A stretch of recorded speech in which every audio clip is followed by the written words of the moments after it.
और नाम लेंगे तो बहुत सारे लोग हैं हमारे, अपने सभी के नाम किसी का नहीं जानेंगे तो कह देगा कि मेरा नाम नहीं लिया। अब उपेंद्र भाई तो नेता है, तो वो बीच में बैठ गए जाके खरीद रहा हूँ ना, बैठो मेरे पास। और हमारे इस बड़े परिवार के सभी आदरणीय बुजुर्ग, मेरी माँ बहने, मेरे सभी नौजवान साथी, मेरे छोटे बच्चे और मेरी बेटियां, पूरे 5 साल कब हो गए मुझे पता नहीं लगा, क्योंकि हर दिन का सिलसिला वही कि आंख खुलेगी और आंख खुलने के पहले से भीड़ इकट्ठा मिलेगी, और मेरे सोने का कमरा और लोगों के साथ बैठने का कमरा जोड़ा हुआ है। तो जैसे ही मुझे कोलाहल सुनाई देता है तो मैं जान जाता हूँ कि लगता लोग आ गए, और मैं उठ करके सीधे अपने कमरे से उस कमरे में बैठ जाता हूँ, मुंह धुलने भी नहीं चाहता। ये मेरी आज से नहीं, शुरू से दिनचर्या रही है। और मैंने पूरे 5 साल पूरी ईमानदारी से, जब जीतने के बाद पहली बार मुख्यमंत्री से मुलाकात हुई तो उन्होंने कहा कि निगम साहब बताइए क्या कराना है। मैंने कहा कुछ नहीं, मेरे गांव ठीक करा दीजिए। तो उन्होंने कहा कितने गांव? मैंने कहा 32 गांव। तो उन्होंने बोला कि 32 नहीं, एक साथ है 10 करा लो पहले, फिर बाकी का हमने कर देंगे। और यकीन मानिए, आपको शायद देखा भी होगा आपने, जब 10 गांव की बारी आई तो सबसे पहला नाम मेरे मुंह पर विनायकपुर का आया था। और विनायकपुर का नाम क्यों आया था? क्योंकि उस चुनावी लड़ाई में विनायकपुर मेरे साथ खड़ा था, इसलिए विनायकपुर का नाम आया। और इसलिए भी नाम आया था कि सब काम की शुरुआत तो हम लोग गणेश जी से ही करते हैं, क्यों दादा? गणेश जी की पूजा पहले करते हैं, इसलिए भी मैंने विनायकपुर का नाम दिया था सबसे पहले। तो ये मेरी सोच का हिस्सा था कि जब जीते हैं तो हर गांव, हर गली और ज्यादातर वो क्षेत्र जहां कभी विकास नहीं पहुंचा, वहां तक एक एक गली में विकास हो। आज हम ये दावे के साथ कह सकते हैं कि खलासी लाइन से हमारा वार्ड शुरू होता है, हमारा क्षेत्र शुरू होता है खलासी लाइन वार्ड से, और उसके बाद नाराबाऊ तक चला जाता है। हम आपसे कहना चाहते हैं, आपका आह्वान करते कि जाइए, एक एक गली दिखाइए कि बन गई कि नहीं बन गई। ब्रह्म कुमार जी आप तो जाते ही रहते, और जो भी लोग जाते होंगे कल्याणपुर में जहां पानी भरता था जी, और वहां बताइए कितना पानी भरता था, कमर से पानी भरता था। लोगों ने नावें चलाई, नाव चलाते थे लोग बरसात में। मैंने वहां भी एक एक गली बनवा दी। तो मेरी सोच में था कि मुझे कुछ काम करना है, और मैंने पूरे 5 साल, ये सही है कि आपका ये भाई सोया नहीं, पूरे 5 साल कब खाना मिलेगा इसकी परवाह नहीं की। और बहुत से लोग कहते हैं वो तो बगैर खाना खाए दिन भर काम करते, इनके साथ जाने में दिक्कत है। ये सही है कि अगर मेरे सामने काम है तो मैंने काम को प्राथमिकता दिया, मैंने खाने को प्राथमिकता नहीं दिया, और हमने पूरे 5 साल ईमानदारी से काम किया।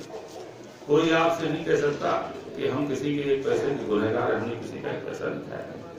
और मैं सुबह निकलता हूँ घर से, उसके बाद मैं कब पहुंचूंगा मुझे खुद नहीं पता होगा।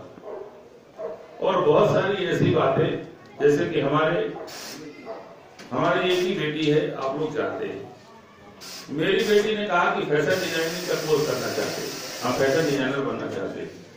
तो मैंने उसको बोला कि फैशन डिजाइनर बनके तुम अपने लिए खाली काम करोगे, तुम्हारा समाज और देश के लिए क्या उपयोग है? मैंने पूरी जिंदगी लोगों के लिए जिया, समाज के लिए जिया, वतन के लिए काम करने का प्रयास किया, तुम ऐसा क्यों करना चाहती हो? मैंने कहा तुम मेडिकल सर्विस में जाओ, सिविल सर्विस में जाओ, जुडिशियल सर्विस में जाओ, कहीं जाओ तो कम से कम लोगों के काम तो आओगी, उन लोगों के काम तो आओगी जिनके पास दर्द है, तकलीफ है, लेकिन कोई हल नहीं, उनके पास कोई उनकी समस्याओं का समाधान नहीं। तुम कम से कम जीतोगी, तुम कम से कम अगर डॉक्टर बन जाओगे तो किसी गरीब आदमी का इलाज तो कर दोगी, उसकी जिंदगी तो बचा दोगी। तुम सिविल सर्विस में जाओगी, किसी को न्याय तो दे सकती हो। तुम जुडिशियल सर्विस में जाओगे, तुम्हारी कलम से न्याय लिखा जाएगा, उस आदमी को न्याय मिलेगा जो न्याय के लिए आज तक भटक रहा है। तो मैंने उसे कहा, वो आज मेडिकल की तैयारी कर रही, मेरी सोच का एक हिस्सा था कि मेरे शरीर का हिस्सा जो भी है वो आपके काम है। और मैंने पूरी तन्मयता के साथ, अब मैं ये नहीं कहना चाहता कि मैंने बहुत डेवलपमेंट कराया, जो कराया उसको, उस पर रोज आप रहते हैं, आप चलते हैं, उस पर रोज चलते हैं। तो ये कहने का कोई बहुत बड़ा विषय नहीं है। हम खाली सड़क बना करके नहीं ठोकना चाहते हम। बहुत सारे काम हमने और भी किए इसके अलावा भी। जैसे मैंने आपकी SBTI 125 साल पुरानी संस्था थी, उसको मैंने यूनिवर्सिटी बनाया। हम चाहते थे कि कानपुर का गौरव बढ़े, और हम भाग्यशाली हैं कि ये गौरव हमें प्राप्त है कि हमारी कंस्टिट्यूएंसी में 4 यूनिवर्सिटी, 3 सरकारी यूनिवर्सिटी और 1 प्राइवेट यूनिवर्सिटी रामा डेंटल। तो हम भाग्यशाली हैं। हम भाग्यशाली हैं कि IIT हमारे क्षेत्र में है।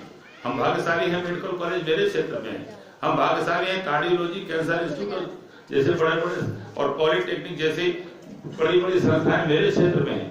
मुझे काम करने का इसको NSI मेरे क्षेत्र में, जो पूरे हिंदुस्तान में कहीं नहीं, केवल कानपुर में है। तो हम तो ये चाहते थे कि काम बड़े हों। और मैंने तो, आपको याद होगा, मेरे चुनाव के दौर का पर्चा आपने पढ़ा होगा, उसमें मैंने लिखा था कि हम जीतेंगे तो प्रयास करेंगे कि शहर में मेट्रो चले। आपको याद हो पर्चा, या किसी के यहाँ रखा हो तो देखना, आपके यहाँ रखा होगा पर्चा। रखे पुराने पर्चे की नहीं, मुरारी भाई साहब के यहाँ रखे होंगे जरूर। तो मेरा मानना है कि उन पर्चों को उठा के आप देखें, तब मैंने लिखा था कि हम जीतेंगे तो मेट्रो चलवाने का प्रयास करेंगे।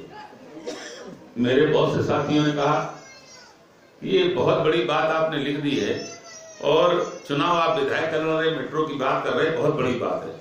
मैंने कहा जो बड़ी सपने नहीं देखता, बड़ी बातों को सोचता नहीं, उस पर वो काम ही नहीं कर सकता। मैंने कहा इसे लिखा रहने दीजिए, इसको पढ़ के बुरा किसी को नहीं लगेगा, और जिसे ये तो लोग कह सकते हैं कि बहुत बड़ी बात है, लेकिन बुरा किसी को नहीं लगेगा। कम से कम मेरी सोच के बारे में लोग जानेंगे। और जीतने के बाद जब पहली मुलाकात मेरी मुख्यमंत्री जी से हुई तो मैंने उनसे यही कहा कि मुख्यमंत्री जी, आज भी इतिहास में दर्ज है कि 1853 में सबसे पहली ट्रेन हिंदुस्तान की लॉर्ड डलहौजी ने चलवाई। ये दर्ज है, इतिहास का हिस्सा है। और जब मेट्रो की बात चलेगी उत्तर प्रदेश में, तो आपका नाम उसी तरह से लिखा जाएगा, उत्तर प्रदेश में मेट्रो लाने वाले अखिलेश यादव। तो मैंने कहा मेट्रो चलवाइए, उत्तर प्रदेश को बहुत बड़ा एक साधन मिलेगा। और उत्तर प्रदेश तो सबसे ज्यादा पॉपुलेटेड हमारा प्रदेश है, तो यहाँ पर तो मेट्रो की बहुत जरूरत है। फिर कानपुर हमारा, खैर कानपुर का नंबर पहले भी इसलिए नहीं है कि राजधानी का हक बड़ा था। राजधानी लखनऊ को पहले मिली मेट्रो, लेकिन इसका शिलान्यास कानपुर में भी हो गया, जो बहुत बड़ी चीज है। और इस बार हमारा प्रयास रहेगा कि ये मेट्रो आपकी चले। और साथ ही साथ एक और चीज मैंने अभी अपने मुख्यमंत्री से बात की और ये कहा कि कानपुर को एक संजय गांधी जैसा बड़ा सुपर स्पेशलिटी हॉस्पिटल आप दे दीजिए, और हम उसको भी लाने का प्रयास करेंगे। अपनी दफे मालिक चाहेगा, आपका आशीर्वाद मिलेगा, ये ताकत मिलेगी, और संजय गांधी जैसा बड़ा हॉस्पिटल इस कानपुर में और कल्याणपुर में लाने का काम करेंगे। क्योंकि बहुत बार ऐसा होता है, कोई गंभीर बीमार हो जाता है तो फिर हमसे कहता है कि साहब चिट्ठी लिख दीजिए। हम चिट्ठी लिखते हैं, सिफारिश करते हैं, फोन करते हैं, इसके बाद भी कभी कभी दाखिला नहीं हो पाता।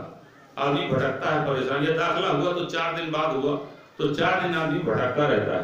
कानपुर में अगर खुल जाएगा हॉस्पिटल तो मेरा मानना है कि आदमी को भटकना नहीं पड़ेगा। और हम जब मैं विधायक हूँ, मेरे क्षेत्र का मामला होगा तो भटकने का सवाल वैसे भी नहीं, प्राथमिकता आपको पहले मिलेगी। मालिक न करे कोई बीमार हो, हमारे परिवार का आदमी सब अच्छे रहें, खुशहाल रहें, तो पहले दुआ है मेरी। लेकिन ये जीवन है और शरीर है, इसमें कहाँ का किसके शरीर में विकृति आ जाए और बीमारी हो जाए, इसे कुछ जानता भी नहीं। बढ़ती उम्र में अक्सर बहुत सारी समस्याएं अपने आप पैदा होती। तो मैं यही बात आपसे कहना चाहता हूँ कि सोच को और आगे ले जाना चाहते हैं। जैसे हमने एक दिन CM साहब आए थे हमारे यहाँ, कानपुर में बैठे थे महेंद्र मोहन जी के यहाँ, प्रिंसिपल मेडिकल कॉलेज मेरे बगल में खड़े थे। मैंने प्रिंसिपल साहब से कहा, मैंने कहा क्यों प्रिंसिपल साहब, एक प्रस्ताव बना के दो। और मैंने मुख्यमंत्री से कहा, मैंने कहा CM साहब, हमारे कानपुर में न्यूरोलॉजी के लिए कोई चीज नहीं है, आप एक न्यूरोलॉजी सेंटर यहाँ बनवा दीजिए, ताकि हमारे शहर को, शहर के बाहर से जो लोग आते हैं उनको कम से कम दिमाग के इलाज के लिए अच्छी व्यवस्था हो जाए। आप हैरट के अंदर जाइए, न्यूरोलॉजी सेंटर। उसी CM साहब ने कहा ठीक है, प्रस्ताव भेजिए, मैं स्वीकृत कर दूंगा। और वो न्यूरोलॉजी सेंटर आज बनके आपका तैयार हो गया, हैरट में आज ओवर कर रहा है।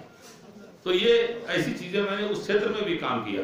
हम चाहते हैं कि भी और ऐसे बहुत सारे काम हैं जो हमको करने। जैसे आप पहले लखनऊ जाते थे तो जाने के लिए आपको जागमऊ जाना पड़ता था, आज आप बैराज से निकल जाते। ये हमने सोचा था कि हम जीते, हमने एक रास्ता पहले से देख लिया था, और हमने सोचा था कि जीतेंगे तो यहाँ से रास्ता बनवाएंगे, ताकि हमारे लोगों को चल के जागमऊ न जाना पड़े, बैराज से सीधे निकल जाए लखनऊ। और बताइए, जितनी देर में आप पहुंचते थे जागमऊ, उतनी देर में आज आप लखनऊ पहुंच जाते हैं, और जाम में भी नहीं फंसते, परेशानी भी नहीं फंसते। तो ये मेरी सोच का हिस्सा था, मैं चाहता था काम करूं। जैसे यहीं आप विनायकपुर में ले लें, ये पीछे चिल्ड्रंस केयर वाली सड़क, जब हम आए तो लोगों ने कहा कि साहब ये सड़क बहुत जरूरी है, आप लोग भी मीटिंग में आते थे, तो हमने कहा अच्छा कराएंगे। और खासकर वो हमारे स्कूल वाले भाई जो हमारे दीपचंद गुप्ता जी, वो अक्सर मीटिंग अपने यहाँ बुलाते थे, 100-200 आदमी इकट्ठे होते तो कहते थे भाई साहब ये सड़क बहुत जरूरी है, बनवा दीजिए। तो हम कहते थे अच्छा बनवा देंगे। जब जैसे 1.5 साल बीता तो लोगों को लगा यार तो 1.5 साल बीत गया, कुछ नहीं हुआ। हमने कहा नहीं, हमारे पे भरोसा रखिए, हम झूठी बात कभी नहीं करते, अगर हमारे मुंह से निकला है तो इसे कराएंगे, लेकिन कैसे कराएंगे अभी इसको तय कर रहे, इसका रास्ता बना रहे। और मैंने जब सड़क बनवा दी तो लोगों ने कहा कि हम तो सोच रहे थे, तब लोगों ने स्वीकार किया कि हमें लग रहा था कि 1.5-2 साल हो गए, अभी तक आपके भी 2 साल बीत गए और पीछे लोग कहते रहे नहीं बनवाया। फिर हमने ये सड़क बनवाई और डीपीआर बाउंड्री तक बनवाई, और उधर सड़क मैंने इसी सड़क को आगे मैंने कल्याणपुर पनकी रोड से और आईटी गेट तक बनवाई। अब इस बार हम इस प्रयास में हैं कि दोनों को इंटरलिंक करा दें, अगर बीच में जुड़ जाएगी तो आपको कल्याणपुर जाने के लिए जीटी रोड नहीं जाना पड़ेगा, आप सीधे यहीं से जा सकते हैं। ये हम इसके लिए प्रयास में भी हैं। मेरी कमिश्नर साहब से बात हो गई, सारे अगर चलेंगे तभी वो बड़े काम हम लोग कर पाएंगे। तो हम आपका साथ रहे और हम चीजों को आगे ले जाना चाहते हैं, दूर तक ले जाना चाहते हैं। तो मैं आपको बहुत बहुत धन्यवाद देता हूं, आपका आभार व्यक्त करता हूं, और ब्रह्म कुमार जी का और भाई हमारे अजय भाई का, और आप सभी खासकर अपने बुजुर्गों का भी और अपनी बहनों का भी, क्योंकि बुजुर्ग बेचारे सर्दी में भी निकल गए हमारी बात सुनने के लिए। और तो मैं आपको यही कहना चाहता हूं कि मैं कल भी आपका था, आज भी आपका। मैंने आपसे विधायक और जनता वाला रिश्ता नहीं बनाया, हमारा आपका रिश्ता घर और परिवार का है, दिल का रिश्ता है। और जिस रिश्ते की डोर मेरे दिल से शुरू होकर आपके दिल